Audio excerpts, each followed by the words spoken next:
창세기 22장 1절에서 2절 말씀 되겠습니다. 한 절씩 교독하겠습니다. 창세기 22장 1절에서 2절 말씀.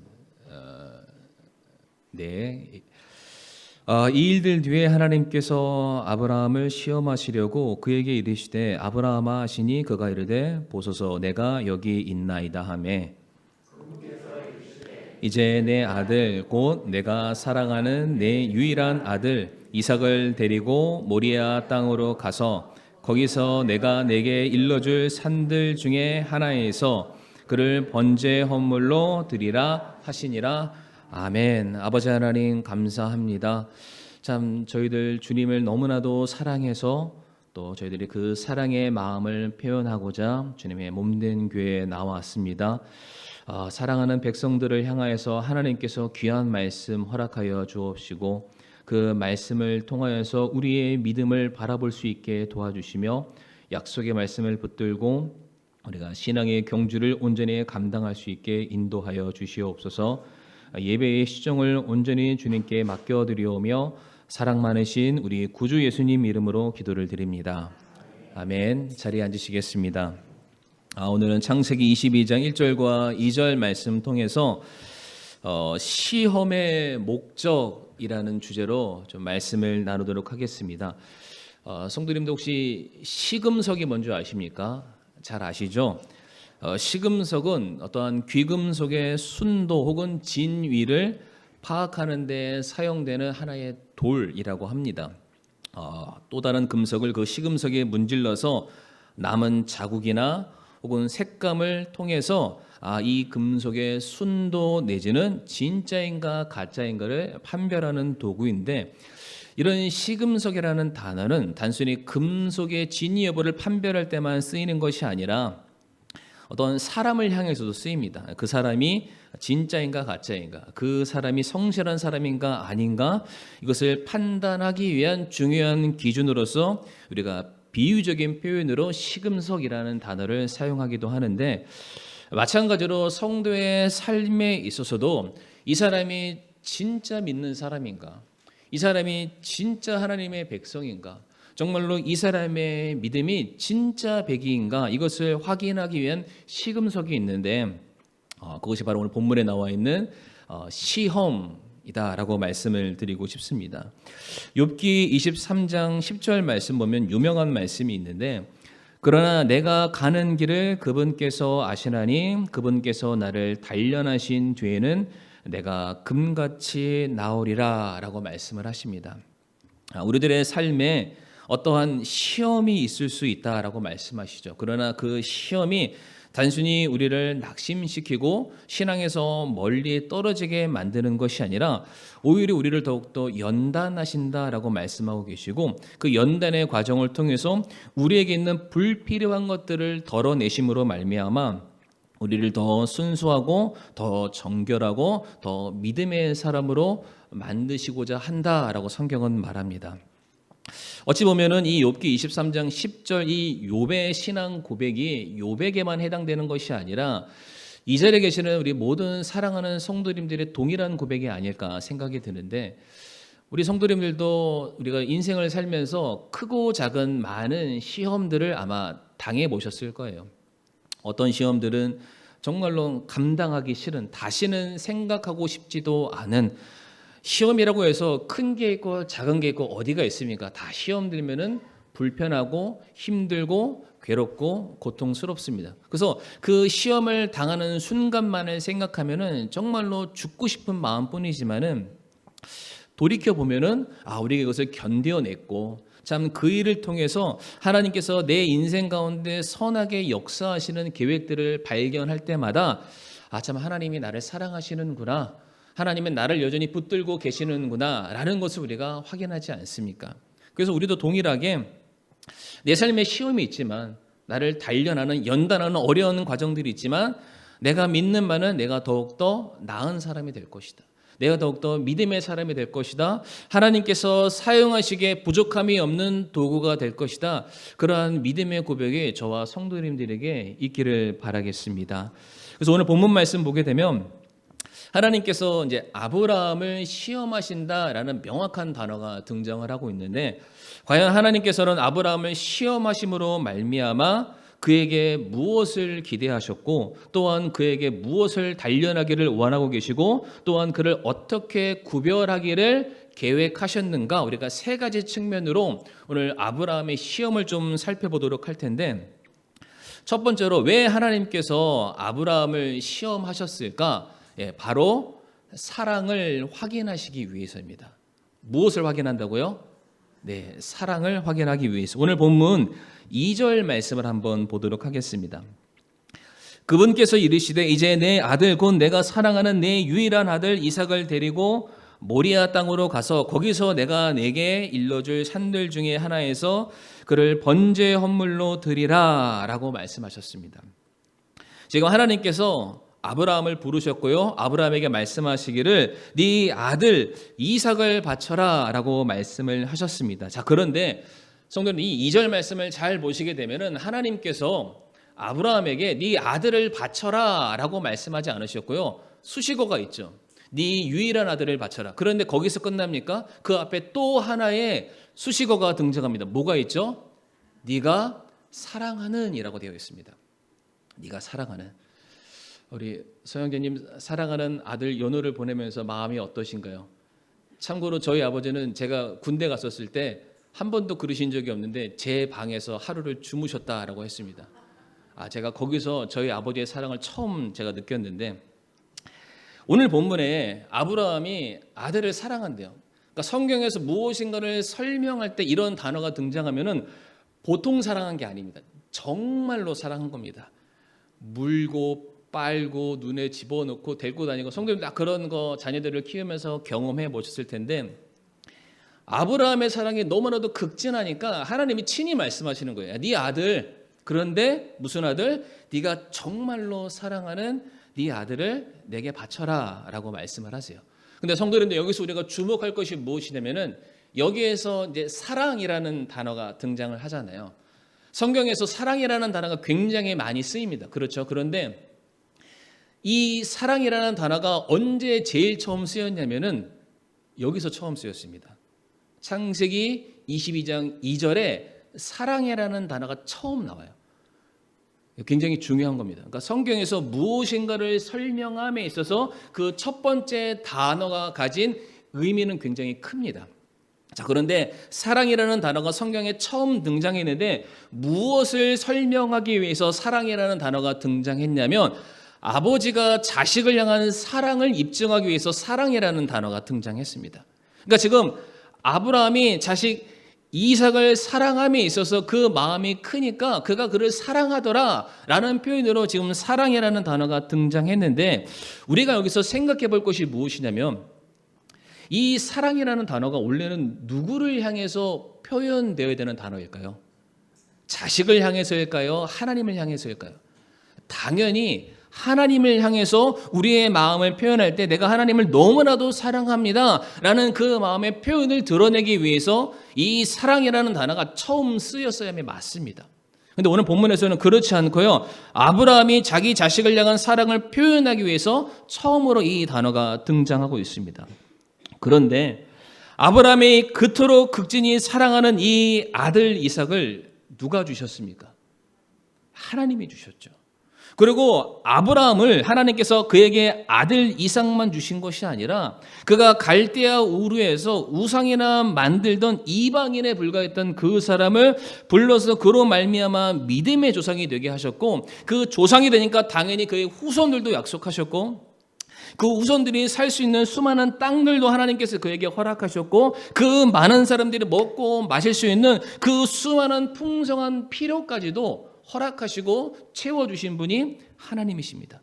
다시 말해서 지금 아브라함이 누구에게 전폭적인 사랑을 받았나요? 하나님께 사랑을 받았죠. 요한일서 4장 19절 말씀 보게 되면, 우리가 그분을 사랑하면, 그러니까 우리가 하나님을 사랑함은 그분께서 먼저 우리를 사랑하셨기 때문이라고 되어 있습니다. 사람은요, 처음부터 사랑이라는 그 개념 자체를 알지 못합니다. 그런데 우리가 하나님께 너무나 큰, 우리가 갚을 수 없는, 우리가 감당할 수 없는 사랑을 받으니까 이게 무엇일까라고 생각했을 때 하나님이 말씀하시기를 그것이 사랑이다라고 해주셨어요. 그러니까 아브라함이 하나님께 받은 모든 것들 가지고 하나님이 정말로 저 이렇게 사랑하시나요? 그러면 제가 하나님을 사랑하기를 원해요 라고 말하면서 하나님 사랑해요. 제 마음을 다해서 사랑해요. 이 표현을 하나님을 향해서 했어야 되는데 누구한테 했습니까? 자식한테 했습니다. 부모가 자식 사랑하는 게 잘못이라고 말씀드리는 게 아닙니다. 그런데 그 사랑을 누가 먼저 받았습니까? 아브라함이 받았잖아요. 그런데 그 사랑을 하나님께 돌려드리지 않고 그냥 자기 자식에게, 이게 조금 다른 표현으로 하면은 내가 가지고 있는 소유를 더 많이 사랑했더라라고 표현하고 있습니다. 성도님들, 사랑을 받았는데 그 사랑받은 사람에게 사랑을 돌려주지 않는 사람들을 뭐라고 말하나요? 배은망덕한 사람, 무정한 사람, 무자비한 사람. 아브라함이 그랬던 거예요. 겉으로는 하나님을 사랑하는 척 보였지만 하나님을 향해서 그 은혜와 사랑을 갚을 줄 모르는 사람이 아브라함이었습니다. 그래서 하나님께서 아브라함에게 시험을 허락하셨던 겁니다. 무엇을 위해서? 바로 하나님과 아브라함 사이의 그 사랑의 관계를 새롭게 하시기 위해서, 아브라함을 온전히 하나님만 사랑하는 자로 만들어 가시기 위해서 하나님이 그에게 시험을 허락하시게 되었습니다. 마태복음 10장 37절 말씀 보게 되면은 아버지나 어머니를 나보다 더 사랑하는 자는 내게 합당하지 아니하고 아들이나 딸을 나보다 더 사랑하는 자도 내게 합당하지 아니하며라고 말씀하시죠. 이 말씀 보고 더 이상 부모를 사랑하지 말자, 뭐 남편과 아내 사이 사랑하지 말자, 뭐 자식 사랑하지 말자, 이런 말씀이 아니라 지금 우선순위에 대해서 말씀하고 계십니다. 그러니까 네가 소중히 여기는 것도 중요하지만 그보다 네가 더 소중히 여겨야 될 대상과 관계가 있다라는 것을 말씀하시는 거예요. 그러니까 우리가 누구를 더 사랑해야 되냐면 하나님을 사랑해야 된다라는 것이죠.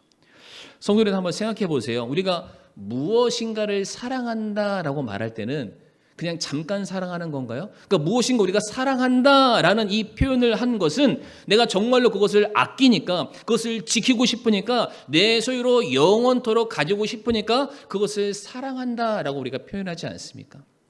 그런데 우리가 정말로 그렇게 사랑하는 것들을 우리가 영원토록 지켜낼 만한 힘이 우리에게 있습니까? 정말로 그것을 영원토록 내가 말한 그대로 내 사랑의 고백을 지켜낼 만한 힘이 우리에게 있냐라는 것입니다.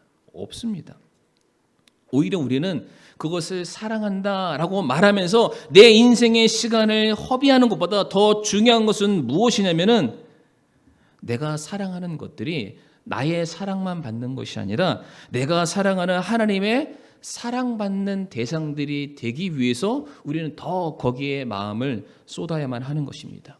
다시 말해서 나와 하나님과의 관계에서 사랑의 마음, 사랑의 관계가 잘 정립이 된다면 하나님께서 내게 베풀어 주신 그 사랑으로 말미암아 내게 속해 있는 모든 것도 하나님의 사랑 안에서 보호를 받게 된다는 것이죠. 다시 얘기해서 내가 내 자식 사랑하는 것도 중요합니다. 그러나 내 자식이 내 사랑받는 것보다 하나님의 사랑받는 게 더 중요합니다. 그렇지 않습니까? 내 사업도 중요합니다. 내 사업 내가 너무나도 사랑해서 내 인생을 다 갈아 넣을 만큼 일평생을 바치는 것도 중요하지만 그로 인해서 나와 하나님 관계가 끊어져서 하늘의 도움이 끊기는 것보다 더 중요한 것은 무엇이냐면은 내가 하나님을 사랑함으로 말미암아 하나님께서 내게 하시는 모든 일들을 축복하시고 동일하게 사랑 내려주시는 게 더 중요하다라는 것이죠. 그래서 사랑하는 성도님들, 우리가 시험 받을 때 우리가 생각해 봐야 될 게 무엇이냐면 하나님은 혹시 이 시험의 상황 가운데 내가 혹시 다른 것들을 제가 더 많이 사랑하고 있지는 않습니까? 나와 하나님의 관계가 더 중요한데 그 관계를 향해서 내 얼굴과 내 시선과 내 마음을 돌리는 것이 아니라 혹여나 다른 것들에 내 마음과 내 시선이 지금 빼앗기고 있지는 않습니까? 하나님, 제가 그런 것들로부터 모든 것들을 다 정리하고 제가 하나님만 바라보기를 원합니다. 세상에 속한 것이 아니라 하나님만 바라보고 하나님의 사랑으로 오늘도 살아가고 내가 소유한 모든 것들이 동일하게 하나님의 사랑받는 대상들이 되기를 원합니다. 이것이 바로 하나님께서 아브라함을 시험하셨던 첫 번째 이유입니다. 바로 사랑을 확인하시기 위해서. 두 번째로 하나님께서 왜 아브라함을 시험하셨냐면 바로 그의 믿음을 확인하기 위해서 하나님께서 아브라함을 시험하시게 되었습니다. 성도님들, 아브라함 하면은 그 대명사가 뭐가 따라오나요? 아브라함은 어떠한 사람이다? 믿음의 조상이다라고 우리가 그렇게 알고 있습니다. 자, 그런데 오늘 본문 창세기 22장까지만 봤을 때 아브라함의 창세기 12장에서 하나님의 부르심을 받고 오늘 본문 22장까지 오는 지금 여정이 있습니다. 과연 이 여정을 우리가 살펴볼 텐데 과연 그가 믿음의 조상이라고 불릴 만한 자격이 있을까? 다른 것을 다 차치하고 하나님께서 처음 아브라함을 불렀을 때 약속의 후사죠. 자손, 아들을 주시겠다고 약속했는데 과연 그 부분에 있어서 아브라함이 자신의 믿음을 하나님께 보여드렸나 한번 살펴보시길 바랍니다. 아마 표를 하나 보여주시고요. 창세기 12장 초반부를 보게 되면 하나님께서 아브라함을 부르시고 그에게 약속합니다. 내가 너에게 하늘의 별처럼 땅의 모래처럼 내가 아들을 줄 것이고 땅을 줄 것이고 후대하실 거 막 이렇게 약속을 하십니다. 그 약속을 받았던 아브라함이 그 다음에 보였던 행동이 무엇이냐면은 약속의 땅을 떠나서 이집트로 가게 됩니다. 잘 먹고 잘 살기 위해서. 그런데 거기에서 이집트 왕 파라오를 만나게 되고 자기의 목숨을 지키겠다고 자기의 아내를 왕의 부인으로 주려 했습니다. 지금 하나님께서는 사라를 통해서 믿음의 자손을 주신다고 말씀했는데 그 믿음의 혈통이 깨어지는 잘못된 행동을 하고 있습니다. 그리고 15장 말씀 보게 되면은 이제 하나님의 약속을 기다렸는데 자기에게 아직도 자녀가 없음으로 말미암아 아브라함이 두려워했더라라는 표현이 등장을 하고 있고요. 이제 더 이상 후대가 없어서 내 생애 때 그냥 모든 것이 끝날까 봐 두려워하는 마음에 내 옆에 있는 내가 신뢰하는 내 몸쪽을 하나님 차라리 이 사람을 내 후손으로 삼기를 원합니다라고 말했던 사람이 아브라함입니다. 창세기 16장 말씀 가보게 되면 또한 하나님이 여전히 자식 줄 시간들을 보여주시지 않게 되자 자기 아내였던 사라의 몸종을 통해서 자녀를 낳게 됩니다. 혹시 그 이름이 뭔지 아시죠? 이스마엘입니다. 그리고 17장 갔더니 다시 하나님께서 아브라함에게 나타나십니다. 아브라함아 제가 네 믿음의 후사가 아니라 저 아이가 내가 약속했던 그 자녀가 아니라 내가 너를 통해서 너의 아내를 통해서 자식을 준다니까 라고 말씀했을 때 아브라함이 엎드려서 웃었더라. 안 믿었다라고 되어 있습니다. 창세기 18장 가게 되면 아브라함은 웃었던 것이 아니라 그의 아내 사라 역시 하나님의 말씀을 듣고 그것을 믿지 못해서 그가 비웃었다라고 말을 하고 있고요. 창세기 20장 말씀 가보게 되면 아브라함이 또 다시 그랄 왕을 만나게 되는데 또 그랄 왕이 무서워서 자기 아내를 내어주는 일들이 있습니다. 이 12장과 20장 똑같은 일련의 사건들이죠. 자, 성도님들, 아브라함이 믿음의 조상이라고 불릴 만한 그런 건덕지가 있나요? 전혀 믿음 없는 행동들만 하고 있습니다. 누구보다 하나님을 불신했고요. 누구보다 인간적이었고 누구보다 수단과 방법을 가리지 않는 사람이 아브라함이었습니다. 게다가 창세기 21장에 가보게 되면 하나님께서 드디어 아브라함에게 아들을 딱 주십니다. 그러니까 약속된 그 아들을 받았으니까 아브라함이 어떻게 반응하는 게 맞나요? 막 들떠서 기뻐서 감사해서 이제 누구보다 믿음으로 살아야 될 사람이 아브라함인데 창세기 21장 11절 말씀 한번 띄워주시면 뭐라고 말하냐면 자기 아들로 인하여 이 일이 아브라함의 눈앞에 큰 근심거리가 되었다. 이게 이스마엘 때문에 생긴 그 집안 안에서 발생된 분쟁과 분열입니다. 그러니까 이 말씀만 보더라도 무엇을 알 수 있냐면 처음에 아브라함은 자식이 없어서 불안했던 것을 이해할 수 있습니다. 그러나 자식이 생겼으면 아들이 생겼으면 그로 말미암아 누구보다 믿음의 행보를 걸어가야 될 사람이 아브라함이었는데 자녀가 생겼음에도 불구하고 여전히 아브라함은 불안해하고 초조해하고 하나님을 향해서 원망하는 그런 모습을 볼 수가 있습니다. 다시 말해서 아브라함이 믿음의 조상으로는 걸맞지 않는 행보를 보이게 되는 거예요. 자, 그렇기 때문에 하나님께서 무엇을 계획하셨습니까? 아브라함에게 시험을 허락하셨습니다. 왜? 그를 믿음의 조상으로 만드시기 위해서요. 창세기 17장 4절부터 5절까지의 말씀 보게 되면 하나님께서 아브라함을 불렀을 때 이렇게 말씀하신다. 나로 말하건대 보라 내 언약이 내게 있으니 하나님의 약속을 말하죠. 너는 많은 민족들의 조상이 될지니라. 아브라함이 많은 민족의 대표가 되는 것이 아니라 하나님께서 내가 너를 그렇게 만드시겠다라는 언약을 먼저 선언을 하시죠. 그러면서 5절에 내 이름을 다시는 아브람이라 하지 아니하고 내 이름을 아브라함이라 하리니 이는 내가 너를 많은 민족들의 조상으로 삼았기 때문이다. 그의 이름이 바뀝니다. 이름이 바뀌었다는 것은 인생이 바뀌는 것이고요. 인생이 바뀌는 것은 삶의 목적과 방향성이 완전히 새로워짐을 의미하는데 이것이 아브라함 스스로에게 발당되는 것이 아니라 하나님이 그렇게 하시겠다라고 말씀하고 계세요. 그러니까 아브라함의 인생은 철저하게 하나님의 인도하심을 받는 삶으로 내가 그렇게 만들겠다라는 것이죠. 로마서 4장 16절 말씀도 이와 비슷한 말씀이 있는데 그러므로 그것이 은혜로 되게 하려고 믿음에서 나나니 그 목적은 그 약속을 모든 씨에게 확고하게 하려 하심이라 그것은 곧 율법에 속한 자들에게만 아니라 아브라함의 믿음에 속한 자들에게 그 약속을 확고하게 하려 하심이니라고 되어 있어요. 하나님 무슨 약속을 주셨어요. 내가 너를 장대케 하겠다, 번성케 하겠다, 믿음의 사람이 되게 하겠다. 그 약속을 주신 분이 하나님이신데 그 약속을 확고케 반드시 성취하겠다는 분이 또한 누구시냐면은 하나님이시다라고 말씀하고 계세요.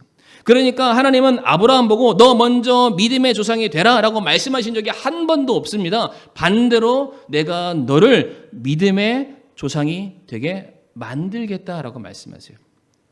그러니까 12장부터 22장까지 계속해서 아브라함의 인생을 봤을 때 그가 계속해서 자라나고 성장하고 믿음의 조상에 걸맞는 모습을 보여야 되는데 자꾸만 그러지 못하니까 하나님의 마음속에 하나님의 계획에 지금 아브라함을 원래 계획하신 자리로 부르시려고 이 시험이라는 과정을 그에게 허락을 하셨다라는 것이죠. 그래서 베드로전서 1장 6절에서 7절 말씀 우리가 같이 한번 읽어볼 텐데요. 시작. 비록 지금은 필요가 있어 너희가 여러 가지 시험으로 인해 잠시 근심하고 있지만 그 구원을 크게 기뻐하나니 이것은 너희 믿음의 단련이 불로 단련해도 없어지는 금을 단련하는 것보다 훨씬 더 귀하여 예수 그리스도께서 나타나실 때에 칭찬과 존귀와 영광으로 드러나게 하려 함이라 라고 되어 있습니다. 욥기 23장에서는 내가 너를 금처럼 되겠다, 금쪽이 되겠다 말씀하셨는데 베드로전서에서 뭐라고 말하죠? 금보다 더 귀한 존재 되게 해주시겠다. 하나님의 계획이십니다.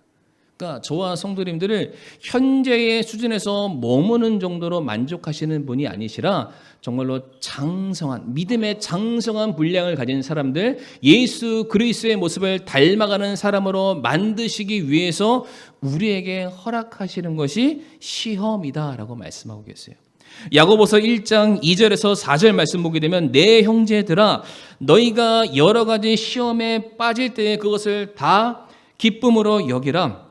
너희 믿음의 단련이 인내를 이루는 줄 너희가 아느니라. 오직 인내를 완전히 이루라. 이것은 너희가 완전하고 완벽하여 아무것도 부족함이 없게 하려 함이라 라고 되어 있어요.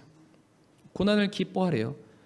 시험을 기뻐하래요. 시험 자체가 기쁜 것은 아니지만 그 시험을 통해서 우리의 은혜가, 우리의 믿음이 성장할 수 있는 기회를 얻기 때문에 기뻐하라라고 말씀을 하십니다. 근데 성도님들, 너무나도 신기하고 놀라운 것은 오늘 창세기 22장 12절의 말씀을 한번 보시길 바랍니다. 이 짧은 과정, 짧은 시험, 짧은 연단의 과정을 아브라함이 지나게 되는데 벌써 그의 믿음이 성장하는 것을 볼 수 있습니다. 창세기 22장 12절 말씀 한번 성도님들 읽어보시겠습니까? 시작. 그가 이르되 내 손을 그 아이에게 대지 말라. 너는 아무 일도 그에게 하지 말라. 내가 내 아들 곧 내 유일한 아들을 내게 아끼지 아니하였으므로 내가 하나님을 두려워하는 줄 내가 이제 아노라 하니라. 아멘. 성도님들, 이 12절 말씀과 처음 봤던 2절 말씀에 틀린 게 하나 나옵니다. 2절에는 있는데 12절에는 없는 게 있어요. 뭐가 빠졌죠? 네, 사랑이 빠졌습니다. 하나님이 똑같이 이삭을 부를 때 2절에서는 네가 사랑하는 네 유일한 아들이라고 말했는데 12절에서는 네 유일한 아들이라고 말하는 거예요. 드디어 아브라함의 믿음이 내가 가지고 있는 소유를 사랑하는 사람이 아니라 하나님을 사랑하는 사람으로 승화됐다, 성장했다, 자라났다라는 것을 알 수 있죠. 그러니까 하나님께서 아브라함의 믿음을 이렇게 끌어올리시기 위해서 그에게 시험을 허락하셨다라는 것을 우리가 알 수 있습니다. 자, 마지막 세 번째 말씀을 드리도록 할 텐데, 왜 하나님께서는 아브라함을 시험하셨을까? 바로 아브라함에게 소망이 있는지를 확인하기 위해서입니다. 성도님들, 오늘 안에 있는 그 1, 2, 3번 대지 외우기 쉬우시죠? 믿음, 소망, 사랑. 절대로 잊어버리시면 안 됩니다. 순서는 좀 달라도 사랑, 믿음, 소망. 이게 시험이 우리에게 주는 분명한 목적인데, 자, 세 번째 소망을 확인하기 위해서 제가 5절 말씀을 한번 보겠습니다. 아브라함이 자기 청년들에게 이르되 너희는 나귀와 함께 여기에 머무르나 나와 아이는 저기에 가서 경배하고 너희에게 다시 오리라 하고는 이라고 되어 있습니다. 여기서 청년이라는 것은 이제 종들을 말합니다. 이제 어느 일정한 기간까지는 아브라함과 이삭과 함께하는 종들이 같이 갔다가 어떤 지역에서는 그 종들을 두고 아브라함과 이삭만 이동을 하게 되죠. 그러면서 아브라함이 그 종들을 향해서 내가 다시 올 거다. 근데 다시 오는데 뭐라고 말하냐면 내가 경배하고 다시 올 거다라고 말합니다. 경배는 제사를 말하고 예배를 말하죠.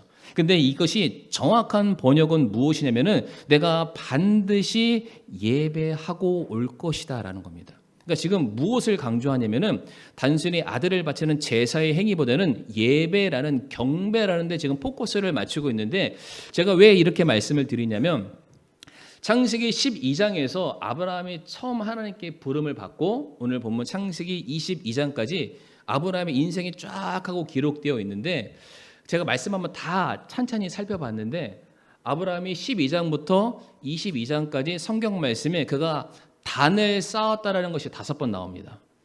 그러니까 그의 인생에 어떤 사건들이 있었을 텐데 그 사건들마다 단을 쌓았다라는 내용이 나와요. 그러니까 제가 기억하는 바로 말씀을 드리면 아브라함이 갈대아우로 살다가 약속의 땅 가나안으로 들어갔을 때 처음 단을 쌓습니다. 그의 인생의 새로운 출발을 알리는 그 시점에 하나님을 찾고 하나님께 예배한 거예요. 그러다가 아브라함이 잠깐 마음이 좀 흔들려서 이집트로 갔다가 다시 가나안 약속의 땅으로 돌아오게 되죠. 그때 마음을 되잡고 다시 단을 쌓고 하나님께 예배를 드립니다. 그리고 조카 롯과 땅 분배 문제가 발생했을 때 아브라함이 이렇게 말하죠. 야, 좋은 건 너 다 가져. 근데 나는 눈으로 보이는 좋은 땅이 아니라 하나님과 교제하는 일에 나는 집중할 거야. 그래서 아브라함이 택했던 장소가 헤브론인데 헤브론의 뜻이 교제하다입니다. 그러니까 나는 거기서 하나님과 예배할 거야. 그래서 실질적으로 헤브론에 가서 아브라함이 제일 처음 한 행위가 또한 단을 쌓고 예배를 드리게 되죠. 또한 조카 롯이 그 소돔과 고모라 연합 군대에게서 빼앗김을 당하게 되는데 그 조카를 찾아오는 과정 속에서도 승리를 거두고 난 이후에 단을 쌓고 하나님을 예배합니다. 그리고 마지막으로 창세기 21장에도 나오는데 블레셋과 우물 때문에 좀 다툼을 벌이는 장면이 나오는데 거기에서 아브라함이 자기의 모든 소유권을 인정을 받게 됩니다. 그랬을 때 그 자리에서 다시 한번 단을 쌓고 하나님께 예배를 드려요. 자, 성도님들, 이 일련의 사건들만 보건대 아브라함은 어떠한 사람이었냐면은 자기의 삶에 어떤 것을 시작하게 되었을 때에 어떠한 일을 선택하게 되었을 때 그리고 그 일로 말미암아 어떠한 결과물을 얻게 되었을 때에 고민이 있었을 때 문제가 발생했을 때 항상 그가 제일 먼저 한 일이 무엇이었냐면은 하나님을 찾는 일이었습니다. 단을 쌓고 하나님을 인정하는 거죠. 하나님, 내가 시작하는 모든 일들 내 생각과 내 계획대로 이루어지는 것이 아니라 이 모든 것을 주관하시는 분은 하나님이십니다. 인정하는 행위가 단을 쌓는 거예요. 자, 그런데 아브라함의 인생 가운데 가장 기가 막히고 가장 드라마틱한 사건이 무엇입니까? 아들 이삭을 얻는 거잖아요. 여기에 있는 사건들보다 더 중요한 것은 내 모든 것을 다 줘도 아깝지 않을 내 아들이 죽어있는 육신 가운데 태어나는 그 아들 태어남이 그의 인생에는 가장 큰 이벤트였을 겁니다. 그럼 당연히 뭘 해야 되죠? 단을 쌓아야죠. 근데 창세기 21장 보면은 이삭을 낳았다라고 되어 있는데 잔치를 벌였더라라고 되어 있습니다.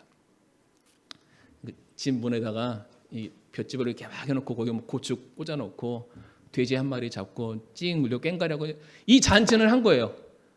여보시오, 내가 진짜 사랑하는 내 아들, 내가 백신 남들은 다 죽었다고 말하는데 그럼에도 불구하고 하나님께서 내게 은혜 주셔서 내 태를 통해서 귀한 아들이 나왔으니까 동네방네 사람들 다 오시오. 잔치 벌이면서 막 먹을 거 주고 막걸리도 주고 그랬는지 모르겠지만 딱 그렇게 한 거예요.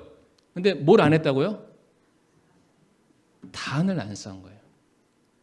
그러니까 하나님께서 지금 아브라함을 어디로 부르십니까?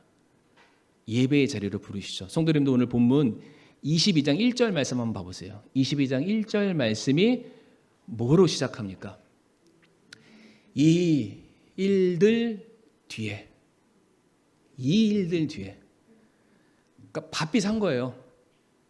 아브라함이 하나님께서 쉽게 표현하면은 굴러먹던 거렁뱅이 같은 사람 불러서 하나님의 사람으로 딱 세워주셨는데 그때부터 막 너무 바쁜 거예요. 자식도 키워야 되고 내 사업장도 관리를 해야 되고 너무 바쁜 거예요. 너무 바쁘게 사니까 그동안은 잘 해왔는데 정말로 중요한 그 순간에 뭐를 까먹었습니까? 단을 쌓는 일을 까먹은 거예요.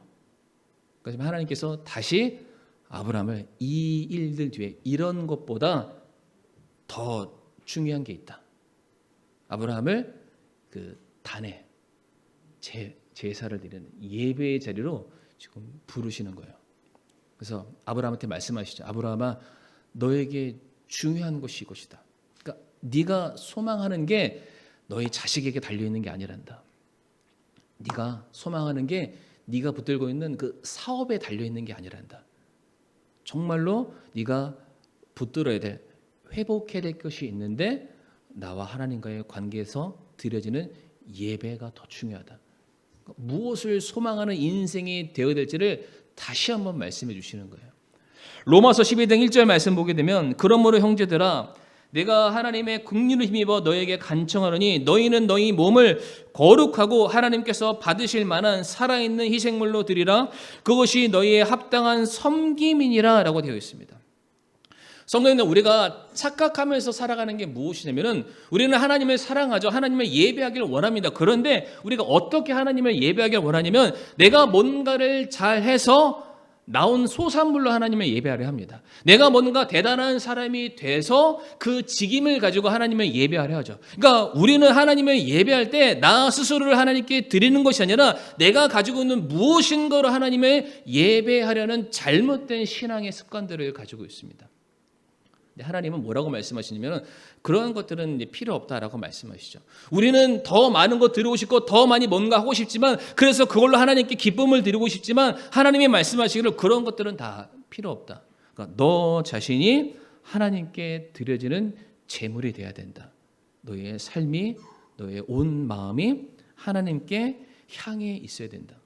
성도님들, 중요한 것은 그렇게 아브라함이 그 단에 가서 다시 제사를 드리게 됐을 때 무엇을 보게 되죠? 성경 말씀 보면은 여호와 이레라고 되어 있습니다. 준비하시는 하나님. 거기서 아브라함이 뭘 봤냐면 하나님을 본 거예요. 아, 내 삶은 내가 준비해서 되는 인생이 아니구나. 내 삶은 내가 붙들어야 성공하는 인생이 아니구나. 내 삶은 하나님이 준비시켜줘야만 가능하다. 내 소망의 대상이 무엇으로 바뀌었습니까? 자식이나 사업처가 아니라 하나님으로 바뀌었습니다. 아, 하나님이 내 유일한 소망이구나. 말씀을 정리해 보면 하나님께서 오늘 본문에서 아브라함을 시험하셨던 이유는 세 가지입니다. 낙담케 하고 그를 믿음에서 파손시키려고 하는 것이 아니라 아브라함의 무엇을 확인하기 위해서, 첫 번째 그의 사랑을 확인하기 위해서, 하나님만을 사랑하는 자로 만드시기 위해서, 두 번째로 그의 믿음을 확인하기 위해서, 그가 더 믿음에 합당한 자로 자라기 위해서, 마지막 세 번째로 그에게 소망이 있음을 보여주시기 위해서. 정말로 우리가 하나님만을 사랑하는 자로 서게 됐을 때 여호와 이레죠. 우리를 위해서 준비된 어린 양을 우리는 만나게 될 것입니다.